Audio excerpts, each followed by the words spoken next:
മദ്യപാനത്തിന് അടിമകളായിരിക്കുന്നവർക്ക് സംഭവിക്കുന്നത് എന്ത് എന്ന് നമുക്ക് സദൃശ്യവാക്യത്തിൽ കാണാൻ കഴിയുന്നുണ്ട്. ആർക്ക് കഷ്ടം, ആർക്ക് സങ്കടം, ആർക്ക് കലഹം, ആർക്കാവലാതി, ആർക്ക് അനാവശ്യമായ മുറിവുകൾ, ആർക്ക് കൺചുവപ്പ്, വീഞ്ഞു കുടിച്ചുകൊണ്ട് നേരം വൈകിക്കുന്നവർക്കും മദ്യം രുചിച്ചു നോക്കുവാൻ പോകുന്നവർക്കും തന്നെ വീഞ്ഞു ചുവന്നു പാത്രത്തിൽ തിളങ്ങുന്നതും രസമായി ഇറക്കുന്നതും നീ നോക്കരുത്.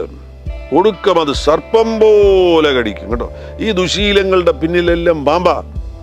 സർപ്പം പോലെ കടിക്കും, അണലി പോലെ കൊത്തും. നിന്റെ കണ്ണു പരസ്ത്രീകളെ നോക്കും, നിന്റെ ഹൃദയം വക്രത പറയും. നീ നടുക്കടലിൽ ശയിക്കുന്നവനെ പോലെയും പാമരത്തിന്റെ മുകളിൽ ഉറങ്ങുന്നവനെ പോലെയുമാകും. വളരെ സങ്കടകരമാകുന്ന അവസ്ഥയാണ്. അതിൽ നിന്ന് കർത്താവ് വിടുവിക്കട്ടെ. എല്ലാ ദുശീലങ്ങളിൽ നിന്നും ഭാര്യ വിടുവിക്കപ്പെടട്ടെ. എല്ലാ ദുശീലങ്ങളിൽ നിന്നും ഭർത്താവ് വിടുവിക്കപ്പെടട്ടെ. പിശാചിനെ നിങ്ങൾ പുറത്താക്കുക.